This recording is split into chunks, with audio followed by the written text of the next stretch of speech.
جو محروم کرتا ہے اور کس طرح سے ان کی کلنگ کرتا ہے، معصوم بچوں کے ساتھ، عورتوں کے ساتھ کس طرح ظلم کرتا ہے. 6 لاکھ سے زیادہ اس کی فوج ہے. اب یہ دیکھیں نا، اس کا الزام وہ پاکستان پر لگا کر بنیادی طور پر اپنے جرائم کو چھپانے کی کوشش کرتا ہے. جیسا کہ وہ پاکستان کے خلاف اب سے نہیں، افغان وار کے بعد بھی اس نے اس وقت اپنے کچھ الائز کے ساتھ مل کر پاکستان کے خلاف ایک بہت بڑی دہشت گردی کی جنگ لڑی تھی. پروپیگنڈا شروع کیا جا رہا ہے، ان کا میڈیا جو ہے اس نے بھی یہ سلسلہ شروع کیا ہوا ہے.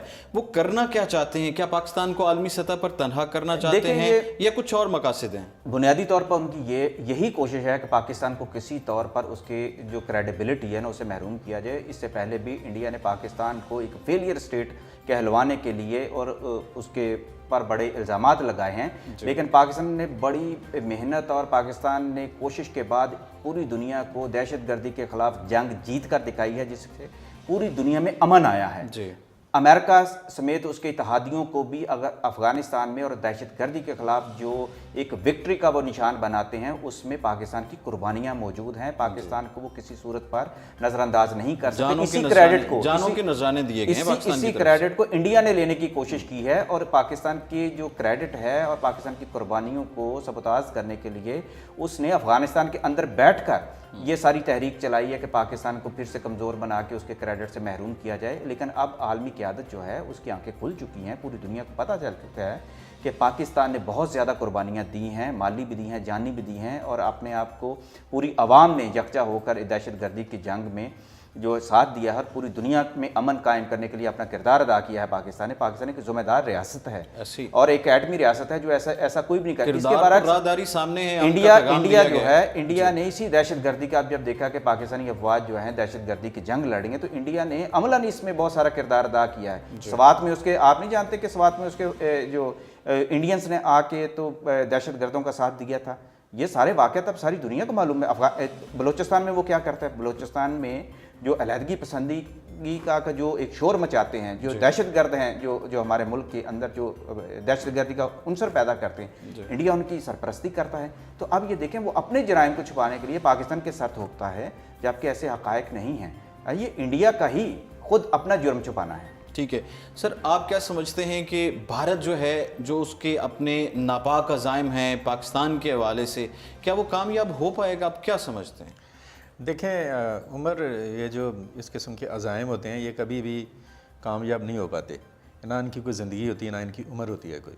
اور یہ ایسا ہی ہوتا ہے کہ انسان وہ ایک ملک ہے یا ایک جیسے کہا جا سکتا ہے کہ اپنی وہ پالیسیز کو جب لے کر آگے بڑھتا ہے تو ٹائملی ہو سکتا ہے کہ اس کی مارکیٹ بڑی ہے یا اس کے پاس کچھ وسائل ہیں تو دنیا اس کی طرف اٹریکٹ ہوتی ہے اور اس کے اچھے برے کے اوپر پردہ پڑ جاتا ہے. ٹھیک ہے. بٹ لانگ رن جو ہے وہ کبھی بھی ایسا ممکن نہیں ہو سکتا کہ اس کے عزائم، اور یہ آپ کو ایک بات بتاؤں کہ یہ عزائم بے نقاب بھی پاکستان کے تھرو ہی ہوں گے اور اسے پتہ ہے اس بات کا، بڑی اچھی طرح سے انڈیا کو پتہ ہے. جیسے ابھی انہوں نے بات کی، اگر آپ ریجن کو دیکھیں، ساؤتھ ایشیا میں دیکھیں، جو اگر ہم ساؤتھ ایشیا کی بات کرتے ہیں تو سارک کے جو کنٹریز ہیں افغانستان سے لے کر سری لنکا تک، وہ سارے چھوٹے ملک ہیں اور سب کو انڈیا نے کسی نہ کسی شکل میں برائب کر کے، کسی کے اوپر تھریٹ کر کے، کسی کو جسے کہا جا سکتا ہے کہ بلیک میل کر کے تو ان کو دبایا ہوا ہے اور اپنی وہ ایک جسے کہہ لیں کہ تسلط کو بڑھانے کی کوشش میں 70 سال سے وہ کشمیر کے اندر ایک ظلم اور جبر کی وہ ایک جسے کہا جا سکتا ہے کہ ایک وہ سلسلے کو اس نے شروع کیا ہوا ہے. ان تمام معاملات کے اوپر پاکستان کا جرم یہ ہے کہ وہ آواز بلند کرتا ہے. وہ انڈیا کی ان جسے کہہ لیں کہ یہ جو ایک اس کی out of the way activities ہیں جن میں سے جن کے ذریعے سے اس کا سیکولرزم اور اس کی جو نام نہاد جو ڈیموکریسی ہے، وہ اس کا پردہ جب پاکستان کی طرف سے ہٹانے کی کوشش کی جاتی ہے اور پاکستان اس کے جو عزائم ہیں ان کو سامنے لاتا ہے تو پھر اس کو تکلیف ہوتی ہے کہ یہ کیوں مطلب وہ چھپانے کے لیے اس طرح کے ہتھ کنڈے استعمال. تو ظاہر ہے اس کے لیے پھر وہ لائن آف کنٹرول پر بھی آتا ہے، اس کے لیے وہ بلوچستان میں بھی آتا ہے، اس کے لیے وہ افغانستان میں بیٹھ کر بھی کام کرتا ہے. پھر آپ دیکھتے ہیں سی پیک ہے، اس طرح کی چیزیں ہیں اور وہ اس سے وہ برداشت سے نہیں ہے. وہ بالکل ایک بیسک ان کے ذہن میں ایک چیز ہے پاکستان کے بارے میں، اس کو نہ قبول کرنے کی سوچ جو ڈے ون سے ہے وہ اس کو دراصل ان کو ٹکنے نہیں دے رہی ہے. کچھ یہ بھی کہا جاتا ہے کہ انتخابات قریب ہیں تو اس میں ووٹ حاصل کرنے کے لیے ہمیشہ سے ایسا ہوتا ہے، پاکستان کے خلاف ایجنڈا استعمال کر کے تحریک چلا کے اقتدار ہیں بی جے پی کے لوگ ہیں، وہ تو بلیو ہی اس چیز کے اوپر کرتے ہیں، ایکسٹریزم پر بلیو کرتے ہیں. سمجھ نہیں آتی ہے اس چیز کی انہیں کہ کشمیر کے اوپر تو وہ چڑھے ہوئے ہیں، چلو وہاں پہ انہوں نے پاکستان کو بلیم کر دیا، تو ناگالینڈ میں کون ہے، میزورام میں کون ہے، آسام میں کون ہے، تامل ناڈو میں کون ہے, آج بھی بنگال میں دھماکہ کون ہوا ہے, ہے. 26 تحریکیں وہاں علیحدگی کی چل رہی ہیں. تو وہاں پر بھی کیا پاکستانی سارا کچھ کروا رہا ہے؟ آج بھی ایکچولی سر رجوڑی میں دھماکہ ہوا ہے. ان کی بات کو میں بڑھاتے ہوئے ایک تھوڑی سی چھوٹی سی بات کرنا چاہتا ہوں. وزیر اعظم عمران خان صاحب نے بڑا جو ہے ایک اچھا پیغام انڈیا کو دیا. کرتارپور بارڈر پہ بھی جو جتنا بڑا انہوں نے سٹیپ لیا ہے, پیغام دیا ہے کہ اب انڈینز کے ساتھ مل کر, حکومت کے ساتھ مل کر ہم اس خطے میں امن قائم کر سکتے ہیں. لیکن مجھے یہ سمجھ نہیں آتی کہ انڈیا کی قیادت کو یہ کیوں نہیں سمجھ آتی, کیوں وہ اپنی بدقسمتی پر مائل ہیں. وہ یہ کیوں نہیں سمجھتے کہ پاکستان کا ہونا خود ان کے لیے خوش قسمتی ہے. اب ان کو یہ معلوم ہونا چاہیے, انڈینز عوام کو اس حقیقت کا علم ہونا چاہیے, اور انڈین حکمرانوں کو یہ پتہ ہونا چاہیے کہ پاکستان کس ملک کے درمیان ان کے اور حد فاصل کے طور پہ بیٹھا ہوا ہے. دوسری طرف افغانستان ہے. یہ انڈینز کو بھولنا نہیں چاہیے اپنی تاریخ کو کہ افغانستان سے اٹھنے والے سونامی نے ہندوستان میں کیا کیا تاریخ جا کے رقم کی ہے. پاکستان جب سے ان کے درمیان بیٹھا ہے, انڈیا محفوظ ہوا ہے. انہیں تو پاکستان کا شکر گزار ہونا چاہیے. ہمارے عمران خان صاحب ان کو امن کا پیغام دے رہے ہیں, اور الٹا وہ جو اس امن کی ساری کوششوں کو نہ سفارتی سطح پر کامیاب ہونے دے رہے ہیں, نہ اس کو دفاعی طور پر کامیاب ہونے دے رہے ہیں. اچھا, یہ جس طرح ان کی ہٹ درمی ہے, روایتی جو انہوں نے یہ ہتھکنڈے استعمال کیے ہوئے ہیں, ان کو مد نظر رکھتے ہوئے آپ کیا سمجھتے ہیں کہ پاکستان کو کوئی اقدام اٹھانے کی ضرورت ہے, یا جو خارجہ پالیسی ہے اس میں کچھ تبدیلی کی ضرورت ہے, خاص طور پہ انڈیا کے حوالے سے؟ میرے خیال ہم بہت بہتری کی طرف جا رہے ہیں. ہمارے جو جتنے بھی ادارے ہیں وہ اپنے اپنے دائرے میں بہت آگے جا کر کام کرنے کی کوشش کر رہے ہیں. پاکستان کی جو خارجہ پالیسی جو تھی نہیں کبھی, بہت کمزور ہو چکی تھی, اب دوبارہ سے وہ زندہ ہو رہی ہے. لیکن یہ ہے کہ عوام چونکہ اب بھی نئی حکومت آنے کی وجہ سے بہت ساری ان چیزوں کو محسوس نہیں کر پا رہے کہ اس کے ثمرات پاکستان کو کس صورت میں ملنے والے ہیں. یہ سارے ہماری خارجہ پالیسی کے بہتر ہونے کے. عمران خان کی خارجہ پالیسی پر ذرا تھوڑا سا ڈبیٹ کریں اور غور کریں کہ از وہ خود کوشش کر کے تو ان حالات کو کیسے دوسرے ملکوں کے ساتھ بہتر سے بہتر کر رہے ہیں, ون ملاقاتیں کر رہے ہیں حکمرانوں کے ساتھ. تو میرا خیال ہے پاکستان, یہ انڈیا کو پتہ چل گیا کہ پاکستان نے کیا سٹیپ اٹھا لیا ہے, تو یہی ان کے لیے خطرہ بن گیا. جبکہ انہیں اس بات پہ خوش ہونا چاہیے کہ خوشحال پاکستان خود انڈیا کے سلامت رہنے کی بھی بہت بڑی ضمانت ہے. ٹھیک ہے سر, آخر میں آپ سے کہوں گا کہ آپ کیا سمجھتے ہیں کہ کون سی تبدیلی ہو سکتی ہے خارجہ پالیسی میں, اور پاکستان کو کیا اقدامات اٹھانے چاہیے اس کے رد عمل میں؟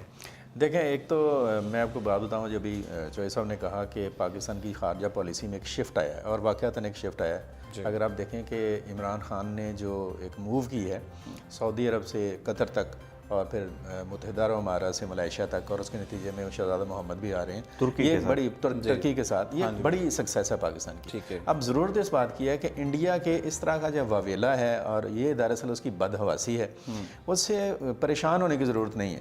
اس کا منطقی طور پر, اور میں سمجھتا ہوں کہ پاکستان کے جو فارن منسٹر ہیں, پاکستان کی فارن جو آفیسز ہیں, انہیں زیادہ دلیری کے ساتھ, زیادہ ہمت کے ساتھ, ابھی جیسے آپ نے کہا کہ ایک اور بھی دھماکہ ہوا ہے کشمیر, جہاں پہ کوئی میجر وہاں پہ مارا گیا. تو یہ اصل میں ان کے اپنے ہی کام ہے. وہ کیوں نہیں اس چیز کے اوپر, اصل بات یہ ہے, ڈیبیٹ اس چیز کی ہے کہ دنیا کی ہر قوم کو یہ حق حاصل ہے کہ اپنے سیاسی مستقبل کا فیصلہ کرے وہ اپنی مرضی کے ساتھ. تو یہ حق کشمیریوں کو انڈیا کیوں نہیں دے رہا؟ جب انڈیا کا آئین جو ہے, انڈیا کی سپریم کورٹ جو ان سی ہے, اقوام متحدہ جو ان سے ہے, دنیا جہان کی جو انسانی حقوق کی تنظیمیں جو ان سی ہیں, وہ اس چیز کے لیے اس کی فیور میں ہیں کہ کشمیریوں کو حق ملنا چاہیے. تو پاکستان کو اسی کے اوپر سٹینڈ کرنے کی ضرورت ہے, زیادہ اور بھی زیادہ بلنٹ وے میں, اور بھی زیادہ ہمت اور دلیری کے ساتھ. کوئی گھبرانے کی ضرورت نہیں ہے, یہ چیزیں جو سی ہیں وہ سیٹل ہو جائیں گی. بالکل ٹھیک ہے. بہت شکریہ اشرف سہیل صاحب, آپ نے وقت دیا, اور چودھری شاہ نذیر صاحب سر آپ کا بھی بہت شکریہ.